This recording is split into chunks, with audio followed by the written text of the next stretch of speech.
Plenary College. Indeed, I am really delighted to have this opportunity to share this panel session. All the more so because I find many outstanding academicians who are ready to make their presentation. Altogether, I have a total of 6 panelists. First, I have Dr. Htun, Professor, Department of Law, University of Mandalay, Myanmar, and she also happens to be a Fulbright Research Fellow. Then, Prof. privilege to invite first of all Dr. Htun. I hope I am pronouncing your name properly.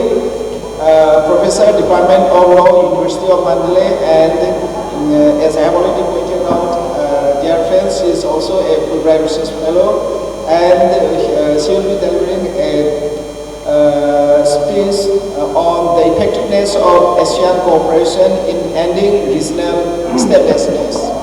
So, Dr. Htun, you may please start. Thank you very much for joining online. Please. Thank you. Yes, thank you very much for inviting me. I'm so great to be here to speak my presentation at this World Human Rights Day event, and I'm so delighted to be a part of it. I also want to express my gratitude for the fact that and is here and you and me. So today, let me share my screen.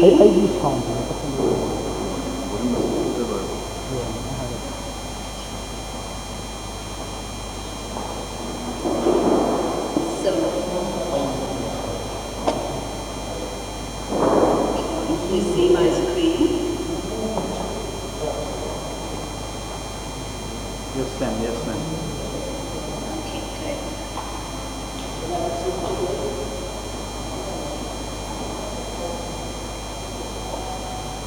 Okay, so today I would like to talk about the effectiveness of ASEAN cooperation and the regional statelessness. So this article is taken part with the marginalization and human rights in Southeast Asia.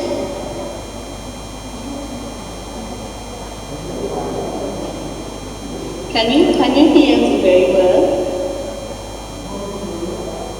Hello, can you hear me? Yes, ma'am, we can hear you.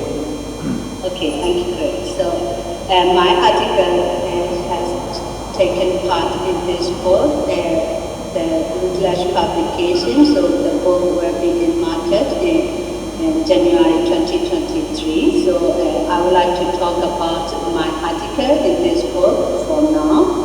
So, you know, the stateless people, especially the Rohingya people, are not awarded the right to any nationality that has accumulated in the Article 15 of the Universal Declaration of Human Rights. So, according to the UNHCR Global Trend Report, there are about over 1 million stateless people in the ASEAN countries. So most of the people are de jure stateless people by discriminatory laws, and some are de facto stateless people by the geopolitic. So most Asian countries use the jus and coenes principle, that is the law of land, as the basic of citizenship in their domestic clause in their context of law.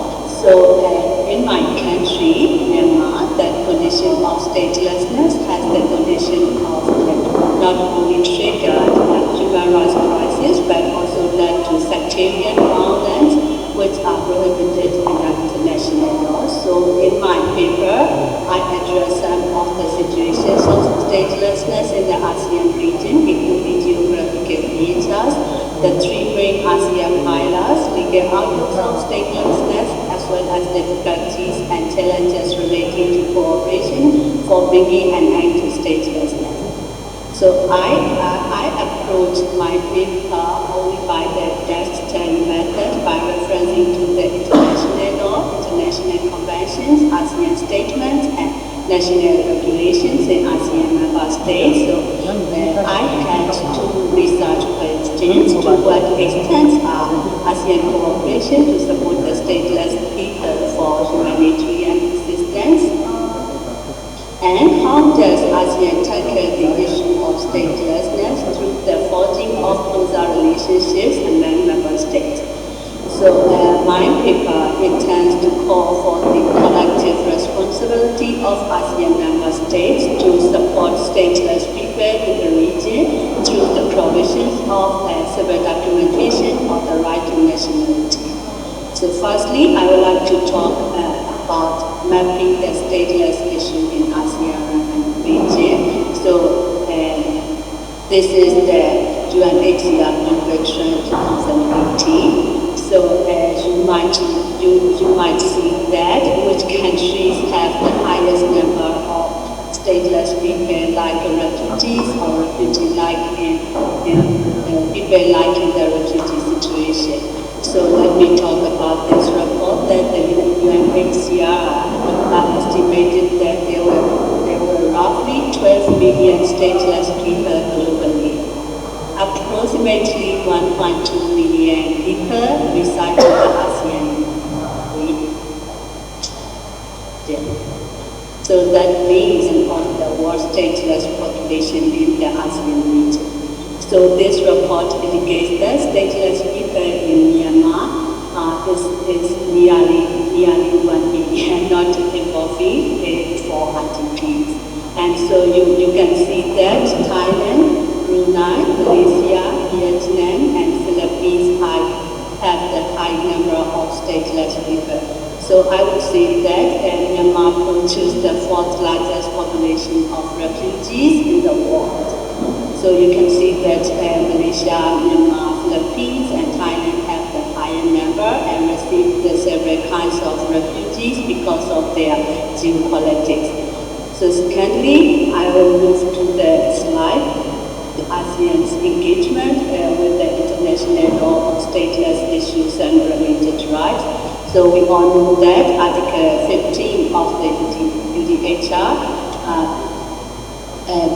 expressly articulates that the right to nationality for everyone without any arbitrary deprivation.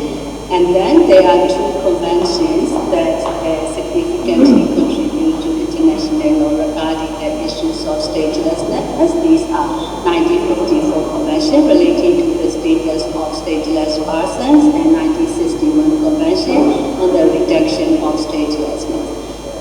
These conventions define a stateless person as a person who is not considered as a nationality by any state by the operation of its law. So beyond UDHR, almost all human rights conventions address the right to nationality.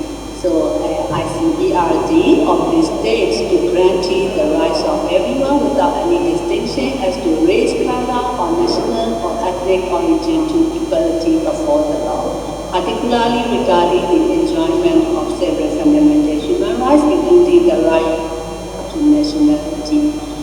And then CCPR and ICSCR stipulates in Article 24 that states should grant citizenship to every child without any discrimination relating to their birth. And then the Human Rights Committee comments on this article, deciding that states need to adopt the appropriate measures and cooperate with other states to ensure the birthright to every child. And I would like to CEDAW. So CEDAW emphasizes women's rights, including that of nationality.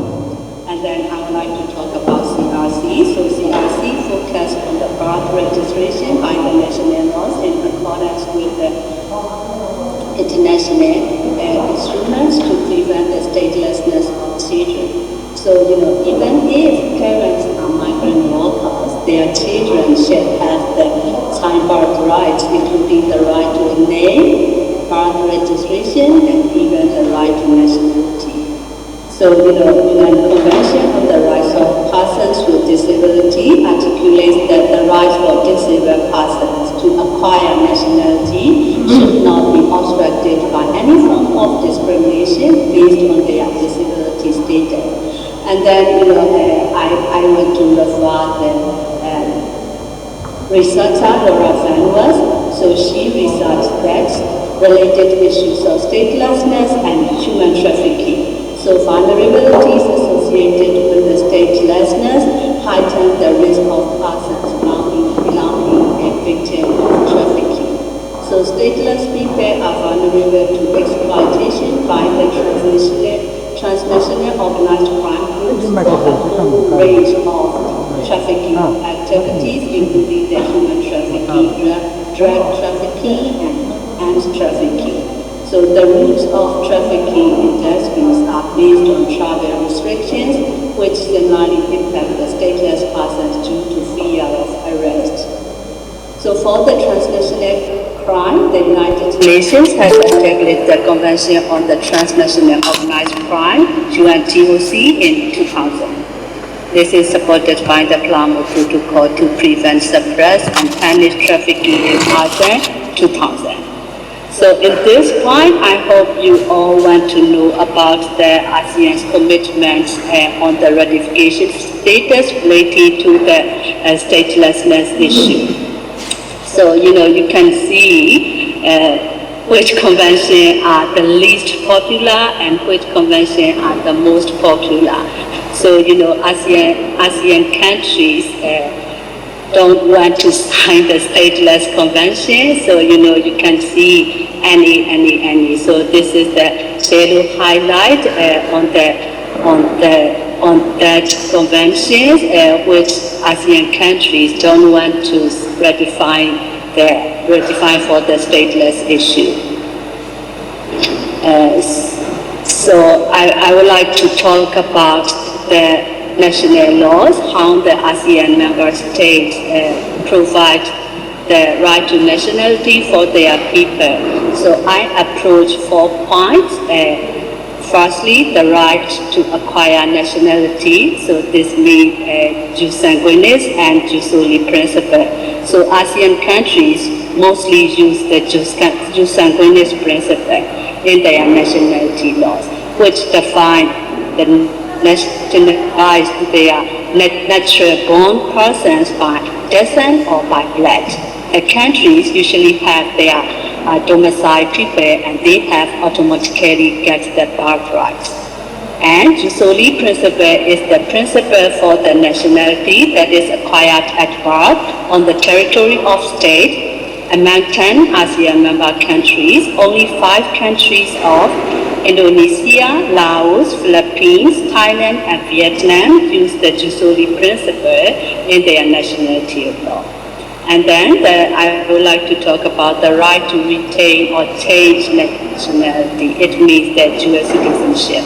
So dual citizenship means the citizenship that possesses 2 citizenships concurrently, whereby a person can claim citizenship rights from more than one state. For example, A, citizen of country M, seeks to obtain the citizenship of the country T, whereas A has the right to choose or right to retain its nationality according to immigration rules or nationality laws. And then about the naturalization, citizenship is usually recognized on the ground of naturalization, that is important to having or losing or depriving the nationality by the operation of laws. So ASEAN countries propose citizenship by naturalization in their specific nationality laws as different conditions and terms on the ground of marriage with alien, foreign investment, foreign money donation, or birth. And then I would like to talk about birth registration. Birth registration is not only a fundamental human right in or of itself, but also key to ensuring the fulfillment of other rights.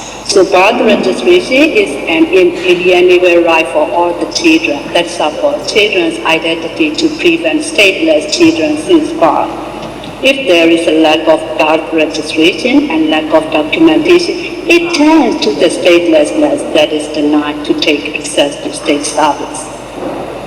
So you can see this table that shows the difference in nationality laws between the ASEAN countries. So the jus soli principle is used in the national legislation of Indonesia, Laos, Philippines, Thailand, and Vietnam, while Malaysia and Singapore act in accordance with the international standards regarding the right to nationality. So the laws on citizens are very rigid in Brunei, Cambodia, and Myanmar, where discriminatory procedures and practice focus on majority rule.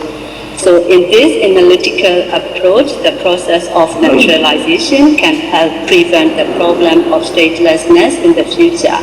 So one stateless person flow to other countries, and those countries accept their migration, the stateless person are able to engage with the process of naturalization according to that particular state's administrative procedure. More importantly, only individual states can contribute to the eradication of statelessness in the region. So all ASEAN states should contribute to this process by adopting the unique procedures for naturalization or birth registration. So ASEAN states should cooperate more and more by attention to stateless issues. So let's move to the cooperative actions for human rights in ASEAN region. So you all see that we have many human rights declarations in ASEAN countries. We have many documents that I think all are the paper. So not guarantee for the human rights for the stateless people, for the refugee people. So, we have the ASEAN Vision 2020. So it would be finished, but it could not be completely fulfill its agenda because the region is considered unsafe for stateless people. So notwithstanding anything contained in international human rights law, the issue of statelessness and refugee problems are terribly present and persistent in the ASEAN region. So arguably, the worst scenario is statelessness issue in Myanmar, where there are approximately 1 million stateless Rohingya people in my country. ITA representatives have cooperated with the UNHCR and attended roundtable meetings on statelessness to demonstrate how seriously they take the issue of statelessness in 2016. But after that, we have political crisis, and then a group of the Rohingya people have fled to the Bangladesh. So Bangladesh is not in the administrative areas of ASEAN. So this is my recommendation. So, it is observed that Myanmar has a million of stateless peoples. So in this ASEAN region, ASEAN cooperation is too weak to tackle this issue of statelessness. So domestic nationality laws are highly variable between the ASEAN countries, and stateless people cannot claim the right to nationality from our states. Naturalization would be a way like a durable solution, and the issuing of birth registration and nationality rights can eliminate the future of statelessness in the ASEAN region. While individual states cannot solve the issue of statelessness, they can contribute to its eradication by adopting the unique procedure for naturalization. And although ASEAN is well developed in terms of the protection and promotion of human rights, according to the document reports and statements, there is no advocacy room or even a regional human rights code for anyone, especially for refugee or stateless people, to claim access to justice and due process. ASEAN has never been involved in the initiation of asylum and protection of advocacy space, even though it addressed the non-refoulement principle. Further, ITA should establish systems regarding the matters of human rights violations and abuse for ASEAN people. and stateless persons. So ASEAN countries should cooperate more and more to tackle issues of statelessness. So I strongly recommend that ASEAN countries ratify the two stateless conventions and lay down the minimum standards of stateless people in their nationality laws. So ASEAN countries should issue a specific statement or declaration regarding issues relating to statelessness in the region. So in this regard, ASEAN countries should establish bilateral or multilateral treaties or memorandum of understandings for stateless people relating to the freedom of movement. In particular, I recommend for ASEAN to produce a plan of actions to reduce statelessness in the region. So it is time for ASEAN to draw plans of action on statelessness for future generations. So I would like to conclude my presentation. I would like to say that the greater cooperation between the countries in solving the stateless problem, the safer and more peaceful region will be for everyone, including refugees and stateless persons. Thank you very much for your attention. Thanks a lot. Thank you.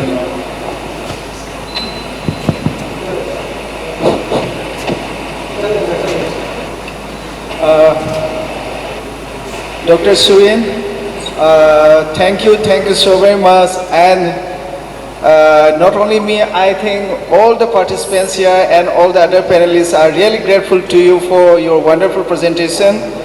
The entire presentation you have just made bears ample testimony to the fact that your presentation was the result of painstaking research efforts, over a period of time, over a long period of time. And as we already know, the problem facing the stateless people, it is something that we people often tend to overlook. And you have rightly brought into focus the problem or the issues and challenges being faced by these stateless people, and the way you have highlighted their plight, their problem, particularly not only in Myanmar but also in the entire in all the ASEAN countries. It was so illuminating, if I may say so. And I'm also very much thankful for the way you have highlighted, what the ASEAN countries have been doing in order to address human rights issues of the stateless people there, and what the future holds for the stateless people in the ASEAN countries. And I am particularly, grateful to you for all the recommendations you have made towards the end of your presentation. And I'm sure, I do hope and I pray that the concerned governments of the ASEAN countries take note of whatever recommendations you have made. And so once again, thank you so very much, and we are all enriched all the more because of your wonderful presentation. And yes, we look forward to having you on such occasions in future as well. So thank you very much, and congratulations. Thank you. Thank you very much.